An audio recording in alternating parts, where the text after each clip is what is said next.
அஸ்ஸலாமு அலைக்கும் வரஹ்மத்துல்லாஹ். இன்னைக்கு மே 5 வணிகர் தினம். நீங்க ஒரு பிசினஸ் மேனாக இருந்தீங்கன்னா நீங்க அதுல வெற்றி பெறுவதற்கு ஒரு டிப்ஸ் சொல்றேன். இது அல்லாஹ் சொல்லி கொடுத்த ஒரு டிப்ஸ். ஃபைதா குலியத்தி ஸலாத்து ஃபன்தஷிரு ஃபில் அர்தி வப்தகு மின் ஃபضலில்லாஹ். நீங்க தொழுகை நிறைவு செய்து விட்டால் பூமியிலே சென்று அவனுடைய அருளை தேடுங்கள், கடையை திறங்கள், வியாபாரம் செய்யுங்கள் என்று அல்லாஹ் சொல்கிறான். இந்த வசனத்திலே தொழுது விட்டு போய் வியாபாரம் செய்யுங்கள் என்று சொல்கிறான். அதனால் என்ன கிடைக்கும்? அல்லாஹ் அந்த ஆயத்திலே சொல்கிறான், வதுக்குருல்லாஹ கஸீரன் லஅல்லகும் துஃப்லிஹூன். நீங்கள் அதிலே வெற்றி பெறுவதற்காக அல்லாஹ்வை நினைவு கூறுங்கள் அதிகமாக என்று அல்லாஹ் சொல்லி அடிக்கோடிட்டு காட்டுகிறான். வியாபாரத்துல நீங்க வெற்றி பெறணும்னு சொன்னா தொழுதுட்டு போய் கடையை திறங்க, அதனால மட்டும்தான் உங்களுக்கு வெற்றி கிடைக்கும் என்பதை அல்லாஹ் அடிக்கோடிட்டு இந்த வசனத்திலே அல்லாஹ் காட்டுகிறான். எனவே நாம என்னதான் கடையை திறந்து வச்சுட்டு தொழாம வியாபாரம் செய்தாலும் கூட, கஸ்டமர்கள் வருவதை போல தெரிந்தாலும் கூட அதிலே பரக்கத்து இருக்காது.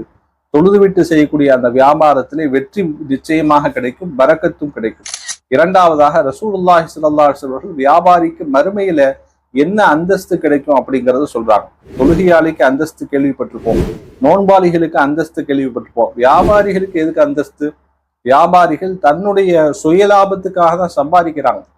பிறகு எதற்கு அவர்களுக்கு மறுமையில அந்தஸ்து கிடைக்குது அப்படின்னு சொன்னா ரசூலுல்லாஹி ஸல்லல்லாஹு அலைஹி வஸல்லம் சொல்றாங்க, அத்தாஜிரு சதுக்குல் அமீனு மஅன் நபியீன வ சித்தீகீன வ ஷுஹதாஇ வ ஸாலிஹீன்.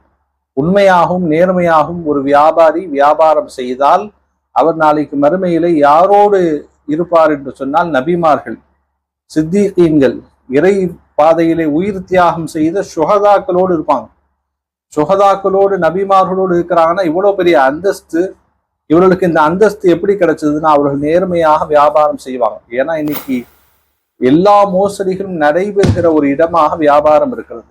வியாபாரத்துல ஏமாற்றி பிழைப்பதை ஒரு ட்ரிக்காக, வியாபார தந்திரமாக இன்னைக்கு வைத்திருக்கிறார்கள். அப்படி வியாபாரம் செய்ய தெரியலன்னா அவன் பிழைக்க தெரியாது என்பதாக இந்த சமூகம் உத்தரவு. எனவேதான் வியாபாரத்துல நேர்மையாக வியாபாரம் செய்யறவங்க ரொம்ப ரேர். அப்படிங்கிற காரணத்தினால்தான் அந்த ஒரு சூழ்நிலையிலும் யார் நேர்மையாக உண்மையாக வியாபாரம் செய்கிறார்களோ அவர்களுக்கு மறுமையில எப்படிப்பட்ட அந்தஸ்து, நபிமார்களோடு இறை தியாகிகளோடு அவர்கள் இருப்பார்கள் என்பதாக ரசூலுல்லாஹி ஸல்லல்லாஹு அலைஹி வஸல்லம் கூறுகிறார்கள்.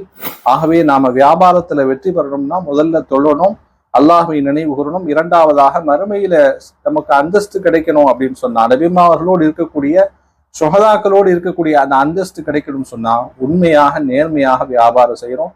அல்லாஹ் நம் அனைவரும் நேர்மையான வியாபாரியாக ஆக்குவானாக.